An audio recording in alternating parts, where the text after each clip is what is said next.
ดีพี่น้องสบายดีFCเบิร์ดสู่ผู้สู่คนสู่หมองสู่บอนเด้อพี่น้องเด้อพ่อกันคือเก่าคือเดิมกับซองสาวบุญมาบ้านเฮาเนาะพ่อกันอีกแล้วพี่น้องเอ้ยพ่อกันย่ำใดก็อัปเดตแต่เฮือนเจ้าของนี่แหละเพราะว่ายังบ่ได้ออกไปข้างนอกพี่น้องเอ้ยทาง FC เฮาก็อย่าเฝ้าเบื่อทางอันสาวบุญเด้อเนาะอดทนเบิ่งให้กำลังใจสาวบุญแน่เนาะ สบุญขอบคุณ FC ผู้ที่เพิ่นเข้ามาให้กำลังใจเนาะที่คอมเมนต์ให้กำลังใจสบุญเด้อน้องบอกว่าอยู่ใกล้ก็ตามไปให้กำลังใจเนาะที่สำคัญก็ขอบคุณทางเอื้อยทางอ้ายเบิร์ดสุขุสุพนนะที่เงินมือเข้ามาสวยทั้งน้องเด้อเนาะขอให้เอื้อยอ้ายอยู่ดีมีแห้งสุขภาพเข้มแข็งความเจ็บบ่ให้ได้ความไข้บ่ให้มีคิดสิ่งใดก็ขอให้สมความมุ่งมั่นปรารถนาขอให้เป็นเศรษฐีมีมั่งนั่งกินนั่งทานเด้อเนาะสาธุเป็นโฮมโพโฮมไซให้น้องเนาะสาธุที่ช่วยเหลือครอบครัวของน้องเนาะเอาพี่น้องเอ้ยก่อนสิเข้าไปอัปเดตเบิ่งทางในเนาะว่าเพิ่นเฮ็ดฮอดใส่แล้วเนาะทางสบุญกาอยากเล่าให้ทาง FC เฮาได้ฟังเนาะบางมี FC บางทักมาถามสบุญเนาะว่าโอ้ยว่าซั่นสบุญเอ้ยว่าซั่นคือบ่เห็นไปถ่ายคลิปข้างนอกว่าซั่นเศร้าเฮ็ดคลิปสายบุญนะบ่เพิ่นว่าเนาะเพิ่นทักมาถามสบุญพี่น้องเอ้ยสบุญก็เลยว่าก็เลยอยากออกมาตอบในคลิปเนาะว่าบ่ได้เศร้าพี่น้องเอ้ยก็ไปคือเก่าหั่นแหละเนาะเพียงแต่ช่วงนี้สบุญยังเบิ่งเฮือนเจ้าของยังพอดีมีทางเอื้อยอ้ายเพิ่นช่วยมาเนาะเฮาก็บ่อยากปะเพราะว่าเพิ่นมาเฮ็ดให้เฮาช่วยเหลือเฮาปะไปแล้วไผสิเบิ่งทางเฮือนเฮาแนวนี้นะเรื่องการสายบุญเนาะหรือไปสายบุญนี่สบุญก็ยังไปคือเก่าเนาะสบุญก็สิไปอยู่แต่สบุญช่วงนี้ก็ยังบ่ฮู้ว่าสิไปทางใดอีกอย่างไปทางนอกเวียกงานทางสบุญก็บ่ค่อยมีแล้วเนาะแต่เฮาก็สิไปพี่น้องเอ้ยยังสิไปอยู่บ่ได้เซาเฮ็ดเนาะสบุญสิเฮ็ดไปเรื่อยๆสบุญสิเฮ็ดไปเรื่อยๆเนาะขอบใจเด้อเนาะที่ FC เพิ่นมาถามข่าวเนาะสบุญยังบ่ได้ไปสบุญก็สิไปอยู่ให้เพิ่นติดกะโลเลยอีหยังแล้วก่อนเพราะว่าพักนี้เฮาก็ยังเบิ่งเวียกเบิ่งงานอยู่ทางเฮือนเฮาเนาะเฮาไปช่วยคนอื่นก็หลายพี่น้องสบุญเฮ็ดช่อง YouTube มาก็3 ปีเนาะก็ขอบใจทางผู้ใหญ่เพิ่นที่คอยซัพพอร์ตสบุญตั้งแต่ต้นจนฮอดปัจจุบันนี้เนาะสาธุขอบใจหลายๆเนาะถ้าว่าบ่มี FC หรือว่ามีผู้ใหญ่ใจดีคอยซัพพอร์ตสบุญก็บ่มาฮอดจุดนี้พี่น้องเอ้ยเนาะสาธุให้บุญคำนำสู่สบุญได้ทุกมื้อนี้เนาะทุกสิ่งทุกอย่างที่เกี่ยวน้ำเพื่อนน้ำซ่านเนาะก็ได้จากทางผู้ใหญ่ใจดีเพิ่นทางเอื้อยทางอ้ายที่เพิ่นช่วยมาทางมื้อเพิ่นช่วยมาเนาะสบุญก็บ่ได้ลิกะขมาดคุณเพิ่นถ้าว่าสบุญบ่เฮ็ดช่อง YouTube สบุญก็คือสิบ่ได้รู้จักกับทางผู้ใหญ่เพิ่นหรือว่าเอื้อยอ้ายหลายๆคนเนาะที่สบุญได้รู้จักนั่นแหละหรือว่าทางแม่นำเด้อเนาะที่ว่าผู้ใหญ่ทุกท่านที่เพิ่นให้สบุญเป็นสะพานบุญให้ทุกท่านเนาะที่เฮาบ่คือหรือว่าบ่ประสงค์ออกนามบางทีผู้ใหญ่เพิ่นก็บ่ให้เฮาประสงค์ออกนามเนาะถ้าถูกขอบมกขอบใจหลายๆเด้อเนาะที่ผ่านมาที่เพิ่นให้เวียกให้งานเฮาแล้วก็ผู้เอื้อยอ้ายผู้ที่เพิ่นอยู่นำสบุญเนาะคอยซัพพอร์ตแล้วก็บอกสอนทุกสิ่งทุกอย่างเนาะถ้าทางเอื้อยอ้ายเพิ่นบ่บอกบ่หยังเฮาก็บ่ฮู้สิเฮ็ดพี่น้องเนาะขอบใจเด้อทางITเนาะที่ว่าคอยบอกสอนตักเตือนน้องมาโดยตลอดเนาะว่าสิ่งใดที่มันบ่ถูกบ่ต้องเนาะเพิ่นก็บอกสอนมาโดยตลอดเนาะก็ขอบใจทั้งแม่นงคำสอนด้วยขอบคุณเนาะที่ว่าคอยตักเตือนลูกมาโดยตลอดเด้อแม่เด้อถ้าแม่ได้เบิ่งคลิปนี้ลูกก็ขอบคุณแม่หลายๆให้แม่อยู่ดีมีแรง สุขภาพเข้มแข็งปราศจากโรคภัยไข้เจ็บขอให้แม่อายุมันยืนเนาะและขอบใจทั้งเอ้ยน้อยไอ้งวนน้ำเด้อเนาะที่บ่ปะบ่ถิ่มที่เบิ่งแย่งน้องไม่โดยตลอดเนาะขอบใจหลายๆเด้อเอ้ยเด้อแล้วก็ขอบใจเอ้ยใจดีเนาะที่เพิ่นเข้ามาช่วยสบุญที่ว่ามาเฮ็ดช่วยเฮ็ดห้องอยู่ห้องนอนเนาะขอบใจเด้อเอ้ยเด้อเนาะก็ฮู้จักกันแต่ว่าเอ้ยเพิ่นก็ยังคอยซัพพอร์ตเนาะขอบใจหลายๆขอให้เป็นเนาะขอให้ฮักให้เพลงกันตลอดไปเนาะสาธุ FC ทุกท่านเนาะที่คอยซัพพอร์ตแล้วคอยเบิ่งคลิปให้แล้วบ่ขามโฆษณาขอบใจเอ้ยอ้ายเนาะทาง IT เอ้ยน้อยไอ้งอนทุกคนที่เบิ่งแย่งมาโดยตลอดบ่ปะบ่ทิ่มเนาะที่ว่าเฮามีทุกมื้อนี้ก็ทางเอ้ยทางอ้ายเพิ่นเป็นผู้เพิ่นคอยซัพพอร์ตให้เวียกให้งานเฮาเนาะที่ผ่านมากระทั่งผู้ FC ทุกท่านหรือว่า มีทุกท่านเนาะผู้ใหญ่ทุกท่านที่เพิ่นให้เรียกสบุญที่ผ่านมาที่ช่วยเหลือคนเนาะให้เพิ่นอยู่ดีมีแห้งบ่สุขสุขคนสบุญก็ดีใจพี่น้องเอ้ยเนาะที่เพิ่นให้เรียกเฮาดีใจสุดก็คือทางเอื้อยอ้ายเพิ่นมาช่วยเฮือนเฮาดีใจแห้งอีหลีพี่น้องเอ้ยบ่คิดบ่ฝันนะว่าตัวเองสิเคยไปเฮ็ดให้แต่อันไปช่วยเหลือคนนะที่ว่าตกทุกข์ได้ยากไปเป็นสะพานบุญให้แม่นี่เด้อให้เอื้อยนี่เด้อให้อ้ายนี่เด้อเนาะไปเป็นให้ผู้ใหญ่เพิ่นให้เฮาไปทั้งใดเฮาก็ไปขอแต่ว่ามีงานเนาะบ่ได้เรียกว่าใกล้หรือไกลขอแต่เพิ่นว่ามอบงานให้ไกลปานใดก็ได้ไปเนาะหรือว่าพูนคือเฮาไปแขวงสารวัตรสารวันก็ไปก็เฮาได้ฮู้จักหลายบ้านหลายเมืองว่าทั้งเซโปนบ่ได้ฮู้จักหลายบ้านหลายเมืองก็ย้อนทางผู้ใหญ่เพิ่นมอบเบียกให้เฮาหรือว่าเพิ่นไว้วางใจเฮาเนาะขอบใจเด้อนี่แหละมาตอบแหละ FC เพิ่นเนาะผู้เพิ่นว่าเฮาหยุดเฮ็ดสายบุญนะบ่ว่าซั่นยังเด้อพี่น้องเด้อเนาะคันว่ามีเวียกมีงานอยากให้สะบุญเป็นสะพานบุญให้ก็ติดต่อมาได้คือเก่าเนาะยังเป็นสะพานบุญคือเก่าแต่ว่าพักนี่ยังอยู่เฮือนแต่ว่าถ้ามีเวียกสะบุญก็ออกไปเนาะว่าสิไปเยี่ยมทั้งแม่อุตสาน้ำเนว่าเพิ่นเป็นจังใดสัมภาษณ์อีหยังเรียบร้อยแล้วบ่เนาะทางแม่อุตสาก็ได้เดี๋ยวสิเข้าไปอัปเดตก่อนพี่น้องเนาะเพราะว่าเฮาก็นั่งอยู่ห่มม่วงคือเก่าพี่น้องเนาะนี่แหละพี่น้องไปเดี๋ยวเข้าไปอัปเดตพี่น้องบัดนี้มาทางสร้างเพิ่นเฮ็ดฮอดใส่แล้วเนาะเดี๋ยวเข้าไปเบิ่งน้ำกันสร้างเพิ่นเฮ็ดฮอดใส่แล้วบัดนี้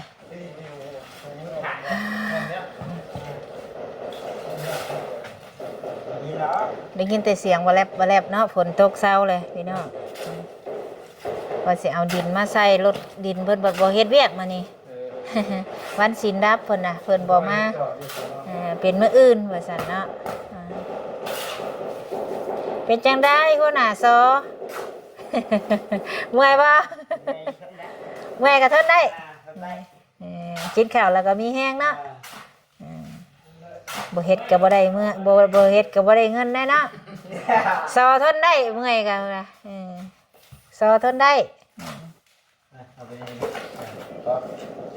ไปมันบ่หนักเนาะจังบ่หนักเด้พี่น้องเอ้ยหากก็ได้โอ้จะไว้แล้วสิแล้วมื้อแลงนี่ว่าจักดอกอันนี้เบิ่งหากะ2 โมงหากะ2 โมงฮะสร้างปลาเพิ่นว่าบ่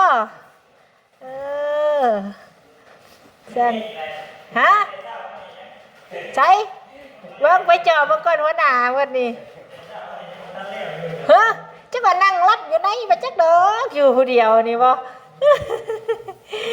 เฮ้ยนี่ดิแล้วก็ได้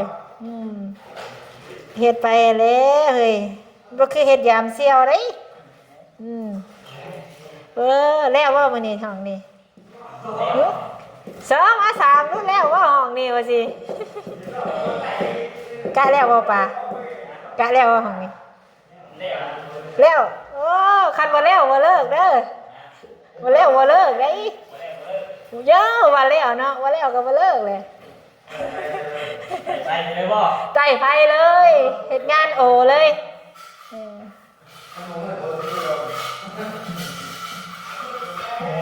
แล้วก็ยังอยู่ทางนี้นี่อีก3 ชั่วโมงสิฮอด5 โมงตอนนี้หากับบ่าย2 โมง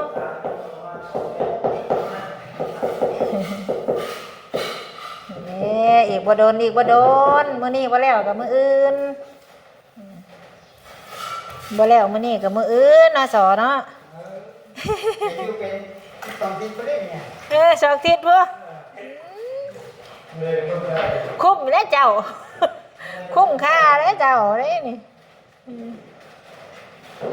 ยังอยู่บ่หลาย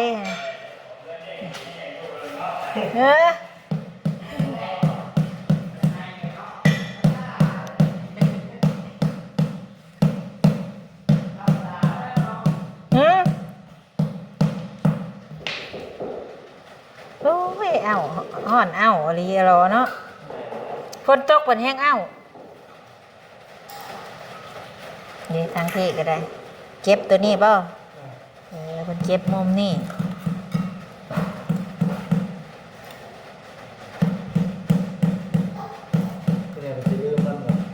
ลืมแล้วว่าบัดสิเมื่อลืมเขาก็ไปเอิ้นเอาอีกแล้วว่าจะประเทศเรามันควรกระยาตรงไหนพ่อบ่แล้วง่ายดอกก็สิให้ขึ้นข้างมันให้พร้อมได้2 ทิศคือมสว่าแล้วคือบ่เปิดไฟบ่เห็นหุ่งบ่น่ะปลั๊กไฟดอกไฟน่ะเสียบเอาช่วงคือมืดแท้จังดอกกำลังเล่นแล้วมันมืดก็เสียบไฟเอาเด้ฮ้อนกับพัดลมก็เสียบเอาตั้งไว้ให้เด้มองฮ้อนข่อยก็ได้เข้ามาในก็เข้าบ่ได้เพราะได้แต่มาอัปเดตเบิ่งเมื่อออกแบบนี้แล้วเดินเย็นนานโง่ละบ่มีเหือน้ำมูอยู่บ่บุ๊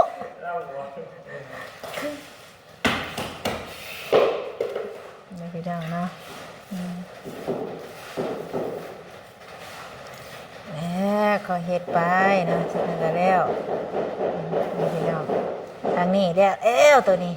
ยังแต่ทายาแนวยังแต่ทายาแนวตีงานเอาสายซีมือเขาแม่นบ่จากแล้วก่อนแล้วอันนี้แหละนี่เพิ่นมาเฮ็ดนี่ก่อนี่ก็5 มื้อสาบนี่ก็5 มื้อบัดนี้ติดกะโลบัดนี้มันสิจักมื้อบัดนี้2 ทิศ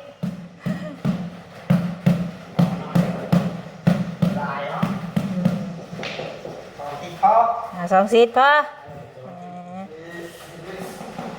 2 ทิศแล้วก็โตมาอยู่คือดินเขาอันนี้ให้กันกลางคืนมาอยู่เด้อมีเวลานอนนั่นทีวันไปไม่อาบน้ำเลยโอ้โหเมื่อยแต่เองมาไม่ได้อาบน้ำโอ้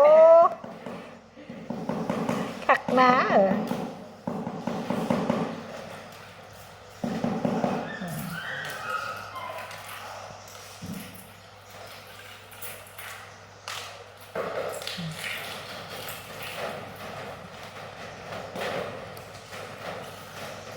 ตอนนี้เพิ่นกำลังติดนะติดอีกบ่โดนกันแล้วแหละพี่น้องบ่แล้วมื้อนี้กับมื้ออื่นบ่แล้วมื้ออื่นกับมื้อฮื้อยับไปเรื่อยๆจนมันแล้วอะไรจังว่าแล้วเนาะมันสิว่าโอ้ยแล้วมื้อนี้บ่ได้มื้อนี้แล้วหัวแล้วก็บ่ได้อันนี้พี่น้องอากาศมันร้อนมันอ้าวเนาะเลยพอดีนี่ให้ผ้ามันแห้งจังกี่ซื้อสีมาทาข้างใน1 2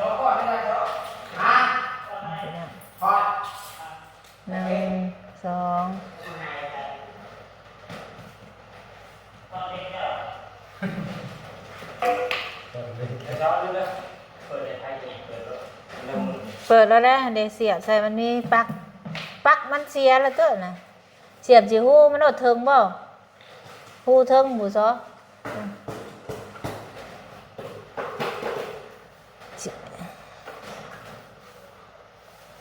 มันมืดนะมันมืดฝนตกเนี่ยมันตกข่อยตกบ่แห้งเห็นแล้วใครแน่แล้วนะสร้างปลานะแจ้งได้แล้วคนนี้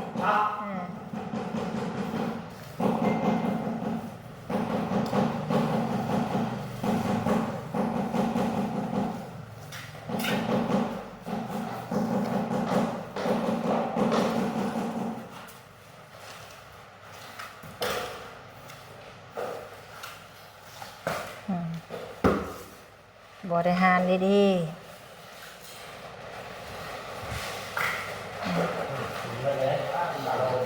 ฮะสิพ่ออยู่บ่ฮะว่าพ่อให้มอซอเด้อ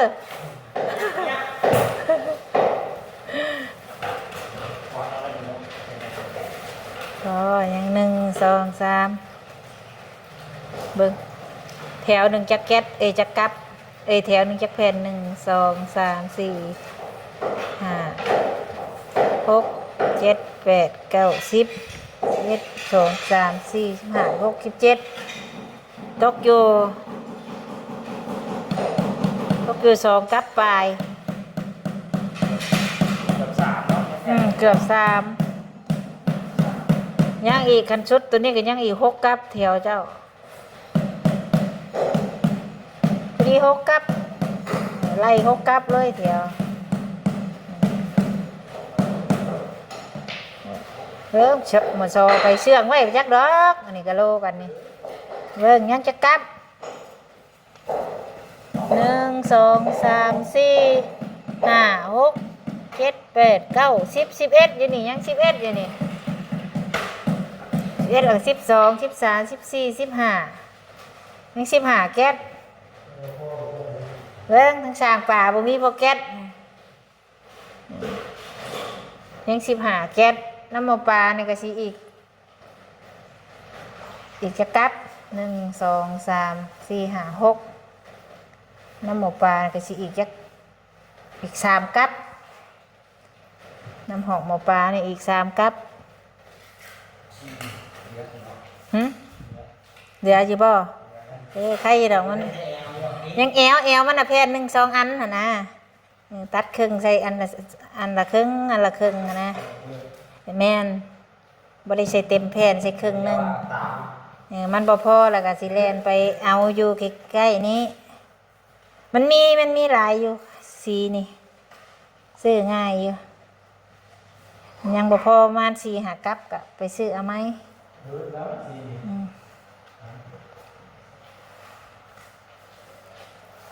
ค่ะก็แล้วก็เอาสีขาวมาใส่ก็สิแจ้งกว้างอยู่ได้ป่ะ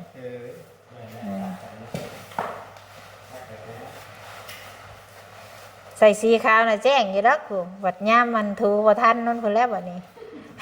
เป็นทางเป็นทางอยู่กี่พุ่นน้ำเพื่อนน้ำซ่านเฮาอีแล้วเฮาบ่ได้ติดเพดานเนาะขี่มดขี่แมงลงไปก็ดำไปช่วยแล้วขี่แมงสาบเดี๋ยวสินั่นสิขึ้นหาท่าสีลำอีก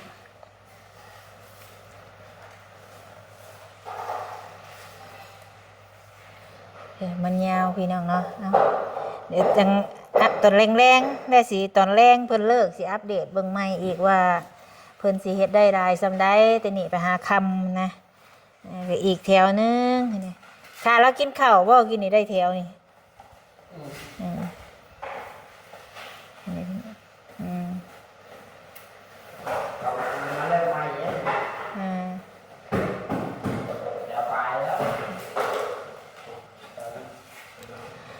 พี่น้องเนาะประมาณนี้ปูนเฮาก็พอได้ดอกเรืออีกเนาะกั้นใจเห็นทางนี้มันนาดูโอ้ยเช็ดรถบาดนี้ว่ะมันเรือกับใครนะเบิดลายได้พี่น้องเลยถ้าว่าสิสร้างอันดินพี่น้องดินสิเอามาใส่นี่แหละนี่สิพากันคนคราวนี้พี่น้องเลยนี่ฝนบ่ทันตกแห้งสิได้นี่ก็ฝนตกแห้งก็ตั้งลังเป็นน้องซ่าอีกแล้วอยู่นี่ เป็นน้องซ่าน้อยแล้วอยู่บ่องนี่พี่น้องนี่เห็นปะเดี๋ยวคลิปนี้ก็สิจบก่อนพี่น้องพุ่นแหละตอนแรงๆสิอัปเดตให้พี่ให้น้องเบิ่งอีกเนาะพ่อกันคลิปหน้าพี่น้องคลิปนี้สบายดีเด้อ